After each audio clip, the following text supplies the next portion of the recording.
Hello dear students, welcome to my English class. আজকে আমি class 9-এর lesson 10-এর exercise 1 থেকে তোমাদের করাবো। এর আগে আমি এই লেসনের বেঙ্গলি মিনিংটা পড়িয়েছি। তোমরা যদি সেই ভিডিওটি না দেখে থাকো তাহলে এই ভিডিওর ডেসক্রিপশন বক্সে লিঙ্ক দেওয়া রয়েছে, সেই লিঙ্ক থেকে তোমরা ভিডিওটা দেখে নিতে পারবে। তো চলো আজকের এই ভিডিওটা শুরু করা যাক। Exercise 1, tick the correct answer from the given alternatives. Tick the correct answer, সঠিক উত্তরটিতে টিক চিহ্ন দাও। ফ্রম দ্য গিভেন অল্টারনেটিভস, নিচের দেওয়া বিকল্পগুলির মধ্য থেকে। 1. The author was on his way from Faizabad railway station to. The author মানে লেখক, ওয়াজ ছিলেন, অন হিজ ওয়ে তার পথে, from Faizabad railway station Faizabad railway station থেকে, টু মানে কোন দিকে যাচ্ছিলেন, দিল্লি, কলকাতা, লখনৌ নাকি আহমেদাবাদ। রাইট অ্যান্সার হবে Lucknow. 2. From the water pump the passengers were filling up there. From the water pump জলের পাম্প থেকে, দ্য প্যাসেঞ্জার্স মানে যাত্রীরা, ওয়ার ফিলিং আপ ভর্তি করছিল, দেয়ার তাদের, ওয়াটার বটলস জলের বোতলগুলো, আর্থেন পিচার্স মাটির কলসিগুলো, ব্রাস জাগস পিতলের জগগুলো নাকি স্টিল বাকেট স্টিলের বালতিগুলো। রাইট অ্যান্সার হবে আর্থেন পিচার্স।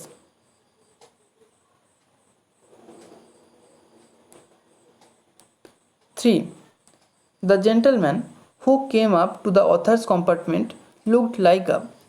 দ্য জেন্টেলম্যান মানে ভদ্রলোকটি, হু কেম আপ যিনি উঠে এসেছিলেন, টু দ্য অথার্স কম্পার্টমেন্ট লেখকের কামরায়, লুকড মানে দেখাচ্ছিল, কার মতো দেখাচ্ছিল, লাইক আ বিজনেসম্যান একজন ব্যবসায়ীর মতো, ডক্টর একজন চিকিৎসকের মতো, টিচার মানে শিক্ষকের মতো নাকি পোস্টম্যান পিয়নের মতো। রাইট অ্যান্সার হবে বিজনেসম্যান ব্যবসায়ীর মতো। 4. The price the vendor asked for the bananas was. The price মানে মূল্য, দ্য ভেন্ডর আস্কড যেটা বিক্রেতা চেয়েছিল, ফর দ্য ব্যানানাস কলাগুলোর জন্য, ওয়াজ ছিল, 2 আনাজ, 4 আনাজ, 6 আনাজ আর 8 আনাজ। রাইট অ্যান্সার হবে 2 আনাজ। 5. The author drew the cartoon of. The author মানে লেখক, ড্রিউ এঁকেছিলেন, দ্য কার্টুন মানে ব্যঙ্গচিত্র, অফ কার এঁকেছিলেন, ফ্রুট ভেন্ডর ফল বিক্রেতার, মানকি বাঁদরের, পোর্টার মানে কুলির নাকি সেটজির। তাহলে কার এঁকেছিলেন? রাইট অ্যান্সার হবে Seth ji. Exercise 2, answer the following questions within 15 words. Answer the following questions, নিচের প্রশ্নগুলির উত্তর দাও উইদিন 15 ওয়ার্ডস 15টি শব্দের মধ্যে। 1. Where did the young monkeys sit. Where মানে কোথায়, did the young monkeys sit ছোটো ছোটো বাঁদরগুলো বসেছিল। অ্যান্সার হবে the young monkeys sat on the boughs of neem and tamarind trees. The young monkeys মানে অল্পবয়স্ক বা ছোটো ছোটো বাঁদরগুলো, স্যাট বসেছিল, অন দ্য বাউস বাউ মানে ডাল, ডালের ওপর, কোন ডালের ওপর, of neem and tamarind trees নিম এবং তেঁতুল গাছের ডালের ওপর। 2.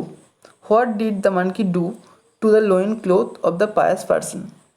What did the monkey do বাঁদরটি কী করেছিল, টু দ্য লোইন ক্লোথ মানে কোমরের অংশের পোশাকের সঙ্গে, অফ দ্য পায়াস পার্সন সেই ধার্মিক ব্যক্তির।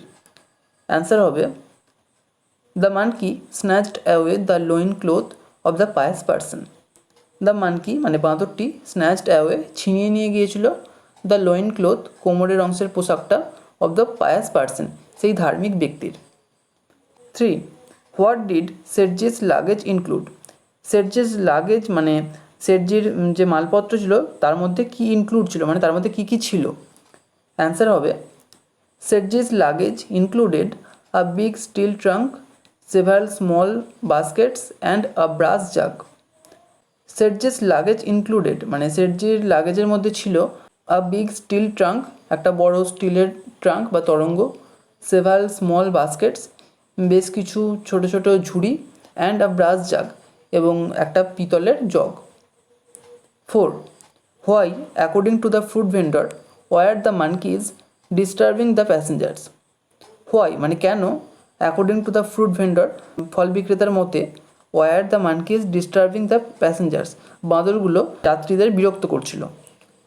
অ্যান্সার হবে according to the fruit vendor the monkeys were disturbing the passengers because they were hungry.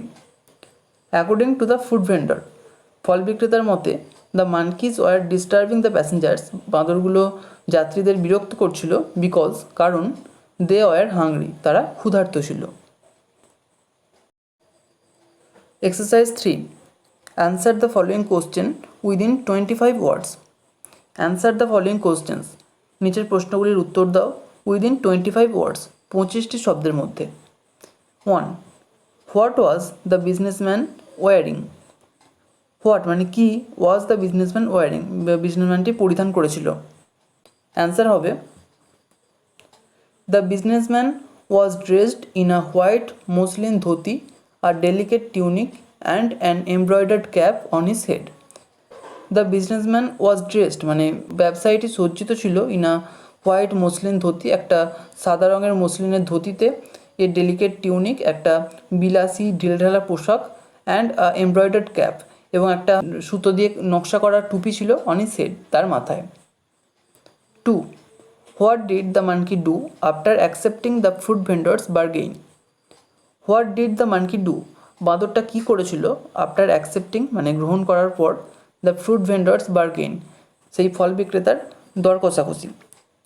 Answer হবে after accepting the fruit vendor's bargain, the monkey took over the bananas with his right hand and released the embroidered cap with its left hand.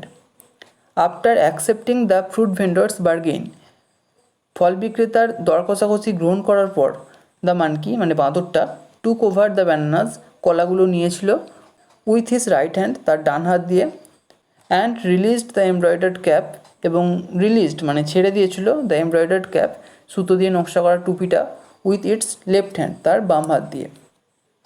3. How did the whole amusing episode end? How মানে কীভাবে, did the whole amusing episode end পুরো বিনোদনমূলক পর্বটা শেষ হয়েছিল। Answer হবে the whole amusing episode had ended in a bitter sense of grievance against the rich businessman who had been so hard to the generous hearted fruit vendor.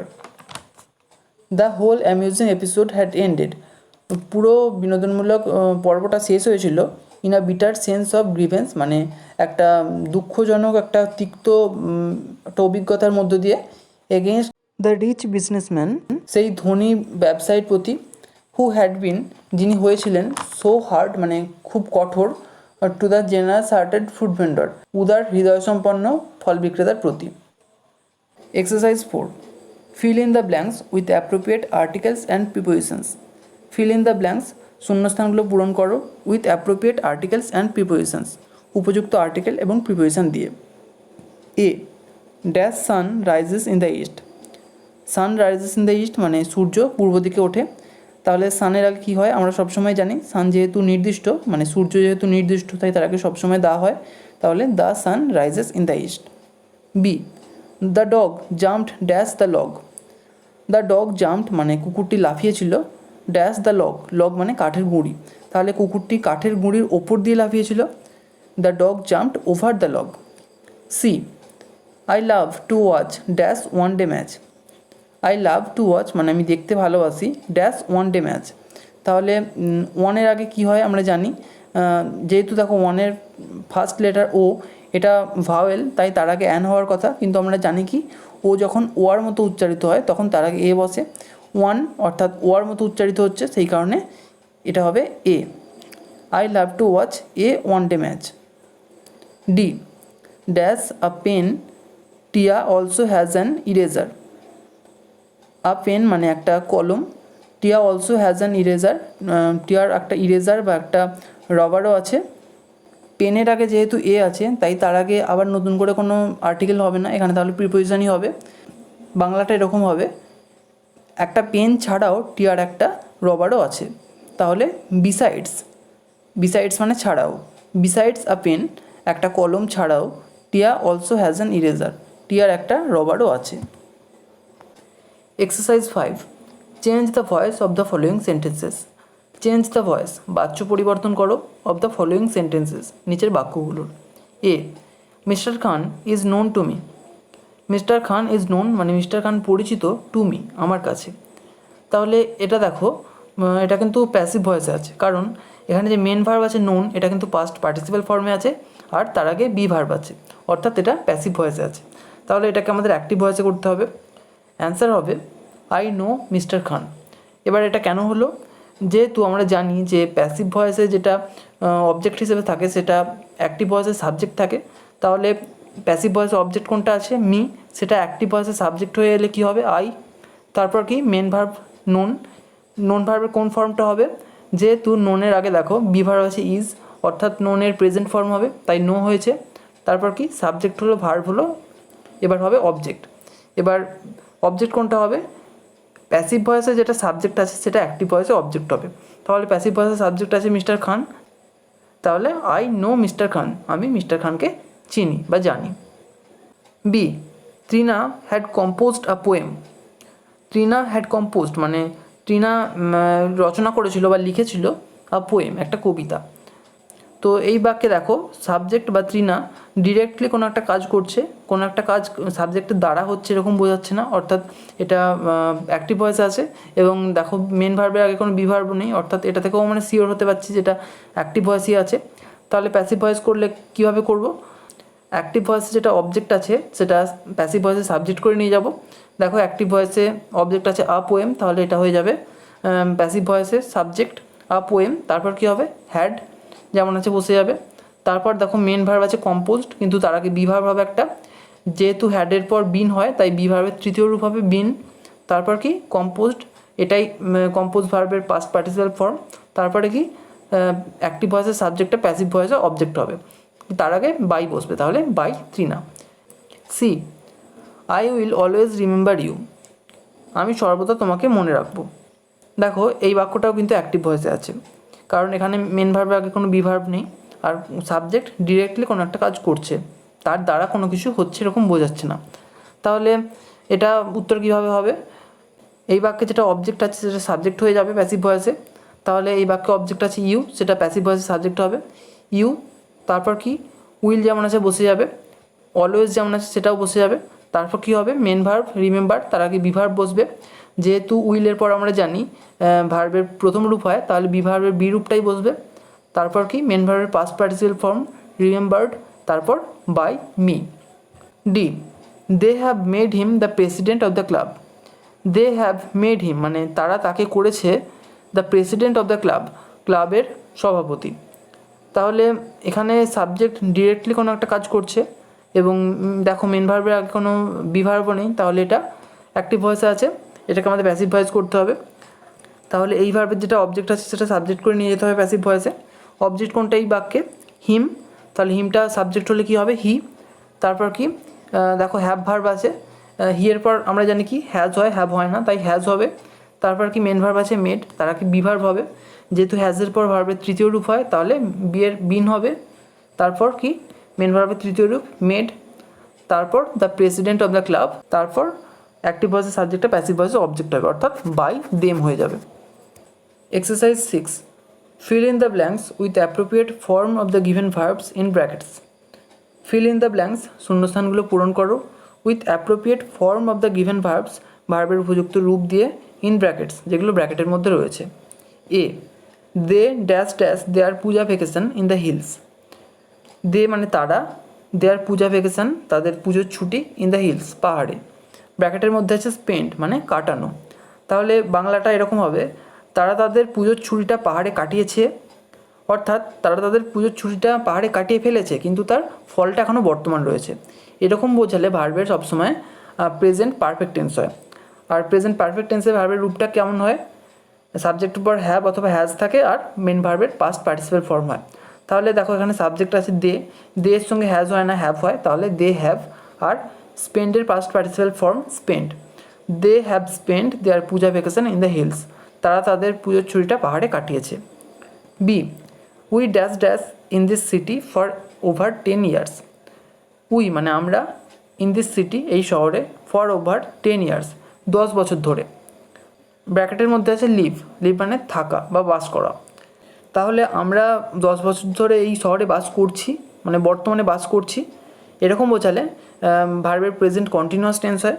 কিন্তু দেখো এখানে সময়ের উল্লেখ আছে 10 years, আর কোনো একটা কাজ যদি কন্টিনিউ অবস্থায় থাকে মানে চলমান অবস্থায় থাকে এবং তার সাথে যদি সময়ের উল্লেখ থাকে তাহলে কিন্তু ভার্বের প্রেজেন্ট পারফেক্ট কন্টিনিউয়াস টেন্স হয়। আর প্রেজেন্ট পারফেক্ট কন্টিনিউয়াস টেন্সের রূপ কেমন হয়? সাবজেক্টের পর হ্যাভ বিন অথবা হ্যাজ বিন প্লাস মেন ভার্বের সঙ্গে আইএনজি যোগ থাকে। তাহলে এখানে উই আছে, উইয়ের সঙ্গে হ্যাজ বিন হয় না, হ্যাভ বিন হয়, তাহলে উই হ্যাভ বিন। আর মেন ভার্ব আছে লিভ, তার সঙ্গে আইএনজি যোগ, living in this city for over 10 years। We have been living in this city for over 10 years। আমরা 10 বছর ধরে এই শহরে থাকছি। C, I dash just dash reading the book. I মানে আমি, জাস্ট মানে সবেমাত্র, রিডিং দ্য বুক বইটা পড়া, আর ব্র্যাকেটের মধ্যে ফিনিশ আছে অর্থাৎ শেষ করা।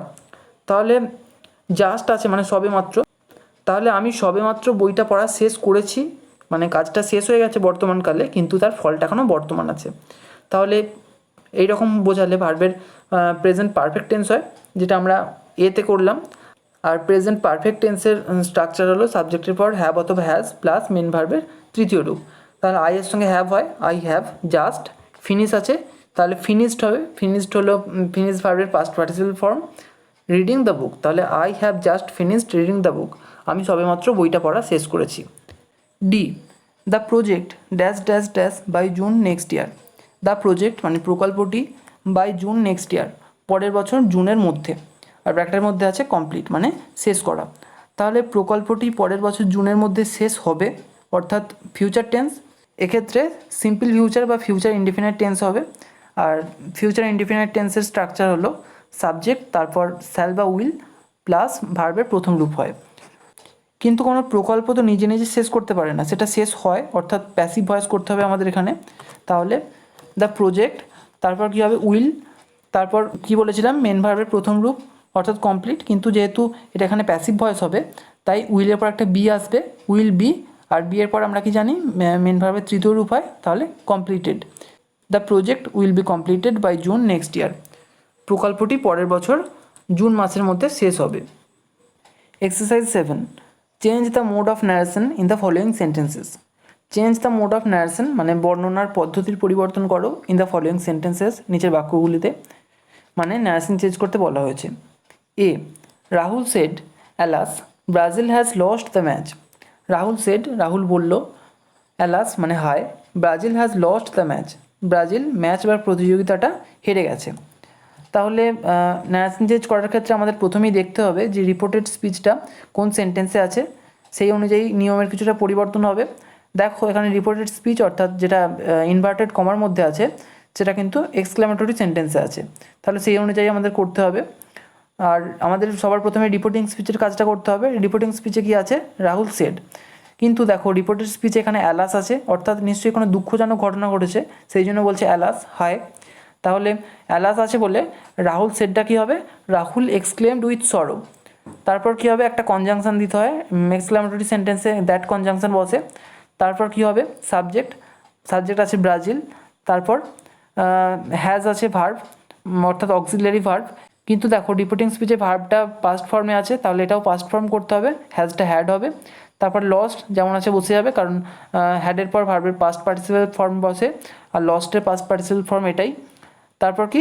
দ্য ম্যাচ, তাহলে Rahul exclaimed with sorrow, Rahul প্রকাশ করলো দুঃখে দ্যাট যে Brazil had lost the match, Brazil ম্যাচটা হেরে গিয়েছিল।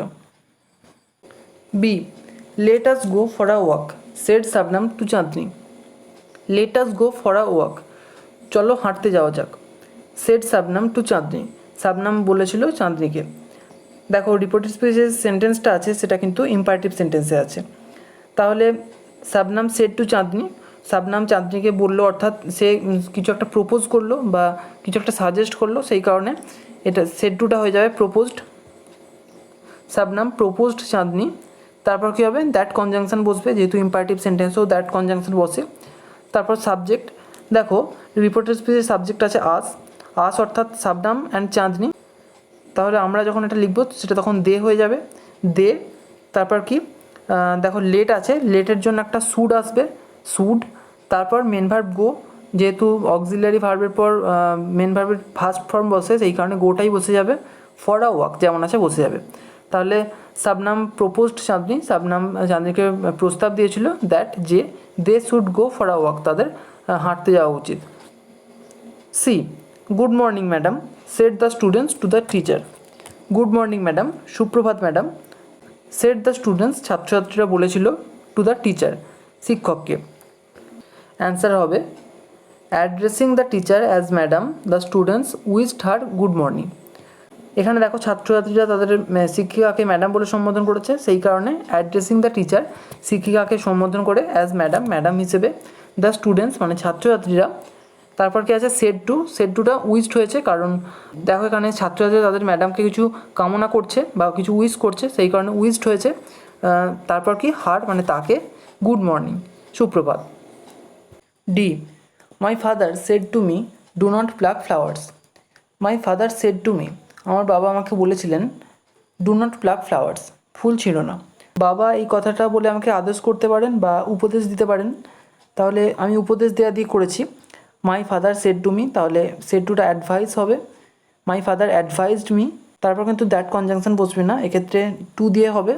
কিন্তু দেখো এখানে নেগেটিভ সেন্টেন্স আছে, ডু নট, সেই কারণে নট টু হবে, নট টু, তারপর কি, pluck flowers. My father advised me, আমার বাবা আমাকে উপদেশ দিয়েছিলেন, নট টু প্লাক ফ্লাওয়ার্স, ফুল না ছিঁড়তে। আজকে এখানেই শেষ করছি। ভিডিওটা তোমাদের কেমন লাগলো আমাকে কমেন্ট করে জানিও। যদি ভালো লেগে থাকে একটা লাইক করো, আর অবশ্যই চ্যানেলটিকে সাবস্ক্রাইব করে বেল আইকনটিকে অল করে রেখো, যাতে আমাদের আগামী সমস্ত ভিডিওর নোটিফিকেশানগুলো তোমরা পেতে পারো। Thank you.